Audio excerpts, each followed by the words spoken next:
Hey, what's up? If you're watching this video, it probably means you just sent an email out, which is awesome. Congratulations on doing that.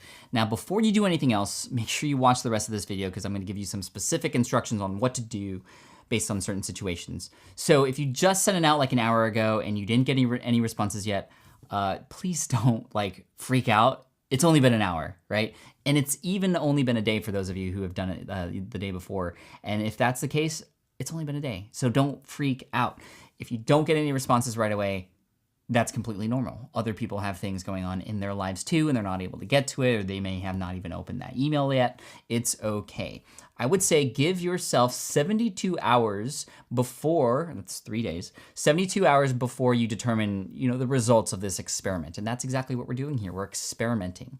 Now, I'm going to talk a little bit about what happens when you get customers, when you get pre-orders, and what to do there really quick. But then I'm going to talk about the scenario if you didn't get any responses after 72 hours, or people said no, what to do then. So within 72 hours, if you get even one pre-order, congratulations, you've gotten your first customer. That's awesome.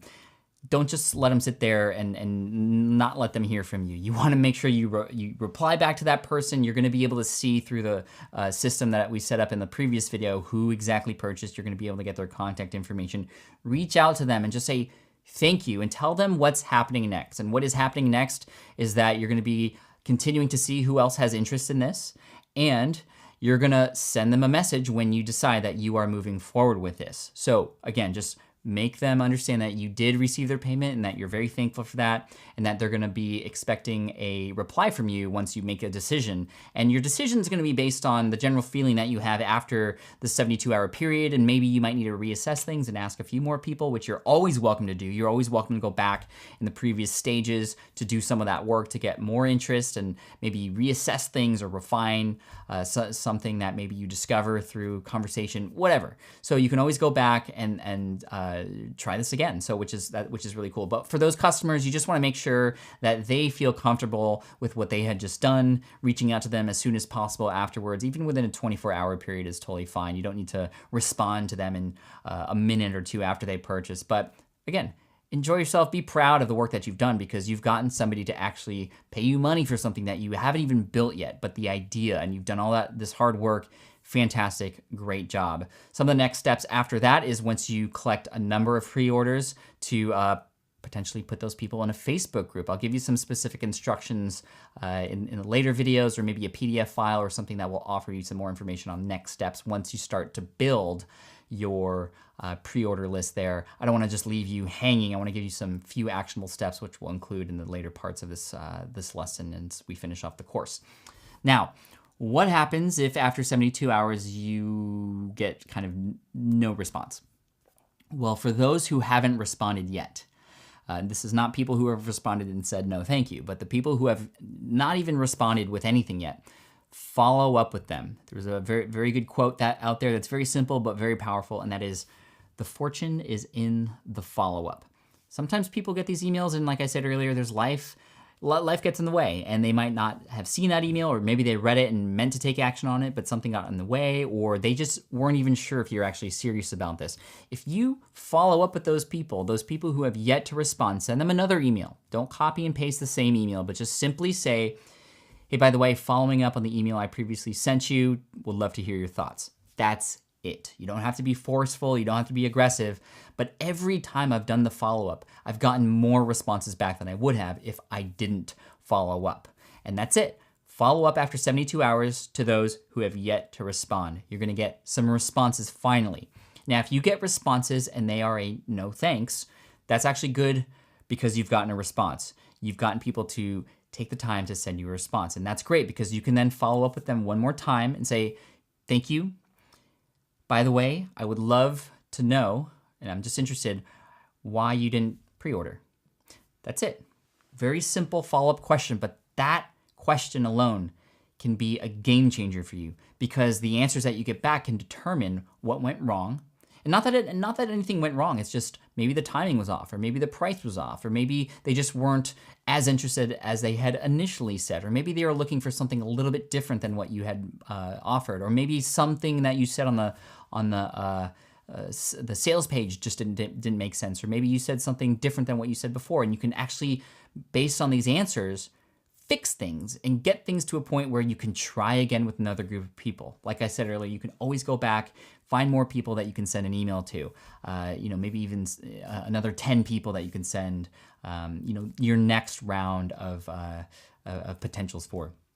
So let's walk through those scenarios really quick. So if somebody says, for example, what did I put here? That they just don't need it right now. If that's one of the common replies you'll get. Well, then you want to unpack that and actually follow up with them and say, okay, well, what would make you want to purchase? What's something that I could include that would make you actually take action on this? And that's a very simple question to ask, but you're going to get some good responses that are going to give you some feedback that you can incorporate into your next round of trials if you want. You might have people say, hey, I didn't have enough information. I don't exactly know what I'm paying for. That's fantastic advice, because then you know that on the sales page or in the conversations leading up to that ask, that you need to be a little bit more defined with what it is that you're offering, which you can go back to the work that we did in stage 2 with mind mapping and actually honing in on your one sentence or your one paragraph and better portraying that to your people. Then there's also the idea of price. If somebody says, oh, well, the price was just too much for me, I couldn't afford it right now, but let me know later. That's actually good advice too, because then you can just adjust the price for now for that specific person. And the big goal here, remember, is just to see if they will transact with you, not to make a ton of money, but just to see if they'll transact with you. So if somebody replies to you and says, you know what, I can't do it right now, and you ask why, and you say, well, it's because of the price, well, then you say, oh, well, I totally get that. And here's what I'm gonna do. I'm gonna cut the price in half. Again, I'm not here to make money from this effort right now. I'm here to just make sure that this is something people want. If I cut the price in half for you, is this something you'd be interested in? And just see what they say. Now, a lot of times you're gonna do that and you're gonna find after digging deeper that it's actually not about the price for them. That's just their excuse. Maybe it's another excuse, which is gonna be, again, really helpful for you to collect. So to recap, for those who are getting people who say no thank you, follow up with them and ask, well, why didn't you pre-order? I'm just very curious. That's all you have to say. Thank you again for your interest. Before you go, I'd love to know why you didn't pre-order.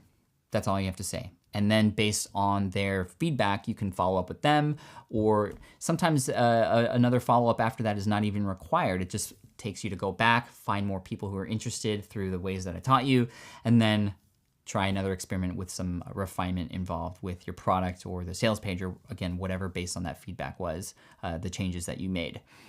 So to finish off, for those of you who just sent the email out, hopefully that gives you some information, lets you breathe a little bit. Give yourself 72 hours before you get a reply. If you do get replies and you have people purchase, awesome job, congratulations. Follow up with those people, let them know what's coming. And then for those who didn't reply, follow up with them. The fortune is in the follow-up, and then see if they say no thank you from there. And if they do, then you can follow up and ask them one more time, thank you again for your interest. I'm just very curious, how come you didn't pre-order?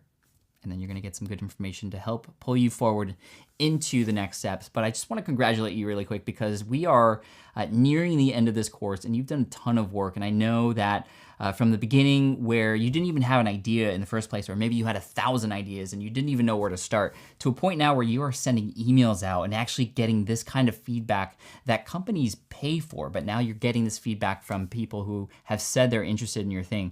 That's a huge, huge, huge accomplishment. And to do that in such a short time period, you now have the tools that you need throughout this entire course, and you've learned sort of the process, and now you can do it as many times over as you'd like. So if you didn't get anybody to buy, guess what? You're still a winner, because now you can do this process again with refinement in your idea, and you're way ahead of most people. So all I'm gonna say before we finish off the next video and we recap everything is just congratulations and keep going. You have more in your bank of tools for succeeding in business than most people do who really wanna do this. And so keep taking action. You know by now that that's what it takes. It's this iterative process. Try, assess, try again. Assess, try again. Iterate, iterate, iterate. If you're not there yet, you're almost there. So keep going. Thank you, and we'll finish off in the next video.